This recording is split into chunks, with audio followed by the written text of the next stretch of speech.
I'm going to keep this video incredibly short because I think I can talk about whatever I'm going to talk about in less than 2 minutes. There was a video I made called Why We Hate Teen Titans Go, and I forgot one portion of the video, one portion of the reason.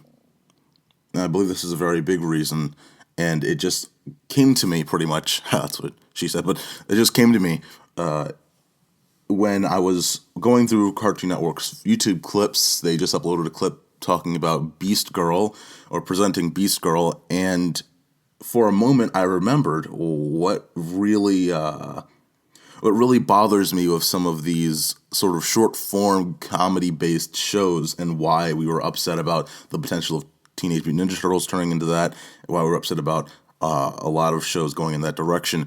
Teen Titans Go is at such an episodic level that we constantly are just getting these scripts that are of subpar leveling. I mean, I do love when we have Justice League episodes, but I miss when we could have a continuity-based story that was full of interesting threads, that wasn't just, all right, we got this done, we're going to throw it out, we're going to go to the next thing. I'd like to enjoy a Beast Girl episode that isn't just a one-off episode, so that then that character joins Teen Titans Go, for instance, like a backstory where, oh, she's actually been looking for the Teen Titans. She goes into the city and she gets discovered, and she's like, oh, yeah, I've been looking for you guys because I heard that there was a Beast Boy around, and I'm this way, and I just want to find out more about myself. Like, I don't know the backstory of her. I'd like to find out more. And that's the thing about lore, that's the thing about continuity that I really miss, especially from the 2000s, especially from shows even like Teen Titans itself.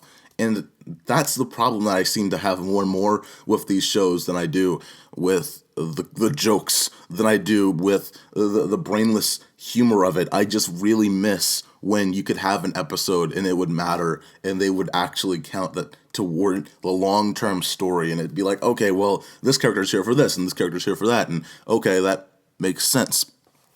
But when every single episode that character goes away, or whatever happens in the prior episode doesn't really matter, it makes the show itself seem useless. It makes the show itself seem utterly brainless, and it's just it's just airtime that is being wasted for a show that doesn't even seem to take the viewer's considerations into mind. I mean, obviously with SpongeBob, for instance, you have this episodic series that now is just a shell of itself. I mean, obviously people talk about season 10 being great, but you look at SpongeBob, it's an episodic show, people like that. But for Teen Titans Go, I think one of the biggest issues is that, again, it's called Teen Titans, and that's been its biggest drawing card for me, is the fact that it's called Teen Titans. They couldn't have called it anything else. And from that day forward, when they launched with it, they couldn't have called it Super Noobs. They couldn't have called it anything else, when they should have called it something else. When you have an episodic series like this, I would have loved it to be continuity-based, because then you could have gone even further with the comedy, you could have gone further with the development, and I would have loved to see the cast grow, but you're not going to do that because, number one, the show is incredibly cheap. You're looking at, is made incredibly cheaply. You're looking at flash animation, you're looking at simple stories, and that's about it. I really wished that it was better than what it is, but it's not, and yeah.